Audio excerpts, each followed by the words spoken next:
Hey y'all, thanks for stopping by.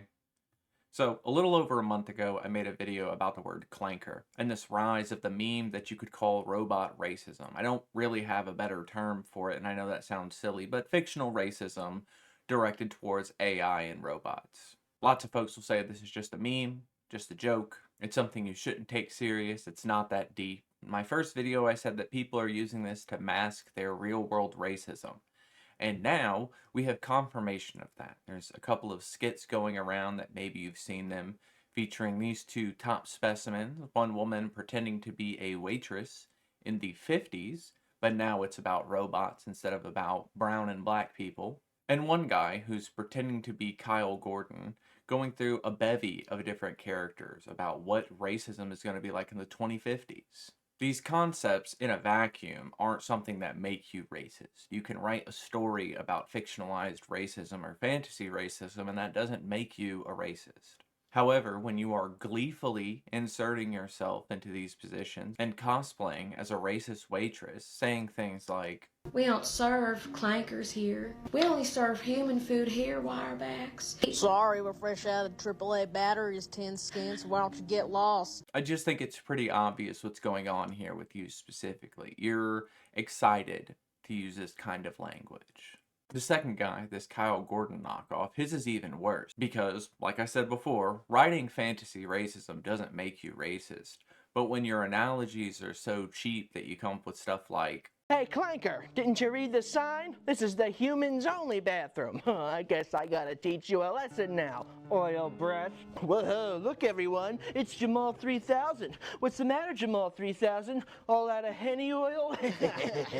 Come on, fellas, we don't hang out with wirebacks. Oh, you're overheating, are ya? With that big CPU fan? Bullshit! Now come on, George Droid. Looks like it's jail time for you, Rust Monkey. you have some plausible deniability with your faux racism when you use a term like clanker and you slam the hard ER on the end. But Jamal 3000 and Henny Oil is more lazy than Steven Crowder's Henny Tree from the Black Farmer. It just seems like some of these folks are so happy about an acceptable form of racism to use that they won't be satisfied until a mythical robot figure like Jim Chrome comes up, or perhaps John Glycol Brown, to actually take revenge for these machines. Now, this isn't some attack on you if you saw these videos and you thought they were funny. I'm not calling you a racist person. I'm just saying that the possibility's there. I do think the unifying factor between these two presenters and other ones who I see who are way too happy about using robot slurs typically all come from people who look like me, who have my complexion, and it's not surprising that fantasy and fictionalized racism is latched on by one of the groups who seems to have lost their footing in the racism arguments. All the white nationalists now are brown people. So maybe this is some kind of return to tradition. Maybe Make America Great Again is letting them have someone they can be racist to.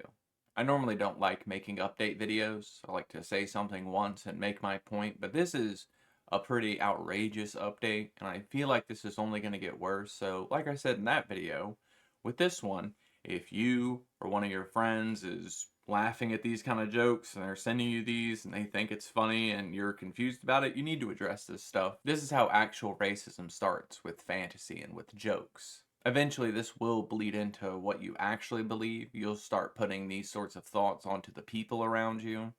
It won't just stop with AI. And this newer trend is using stereotypes that are directly related to racial minorities in the United States. So if you think this stuff is funny, I don't think that makes you racist, but I think it's putting you down that path. And if you think this stuff is not a big deal, well, you're definitely racist then. Or at least you're okay with racist activity, which more power to you, I guess, if you can stomach that stuff, but eventually it will be turned on you, and I'm not gonna feel any kind of remorse for you when the shoe's on the other foot and the leopards finally eat your face. But I guess until the next escalation of fantasy racism happens and David Cage has to come out and make a statement about how he was right about everything, y'all try to have a good day.